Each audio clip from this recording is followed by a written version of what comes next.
How to delete a draft on TikTok. Hey everyone, welcome back to our channel. In this video we will learn how we can delete a draft on TikTok, so make sure to watch the video till the very end.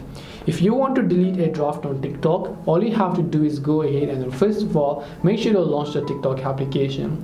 Let's say that previously whenever you wanted to upload something, you figured that you don't want to upload it and then you save them as a draft, and now how do you go ahead and then delete those drafts? Well, to delete those drafts, whenever you come to the profile icon from the bottom right of the screen, right here you'll find the draft videos. So when you tap the draft videos option, you can tap the select option located at the top right, select the draft footages that you want to delete. After that, you can just go ahead and tap the delete option located at the bottom of the screen, and it will ask you for a confirmation. Just tap the delete option to delete them.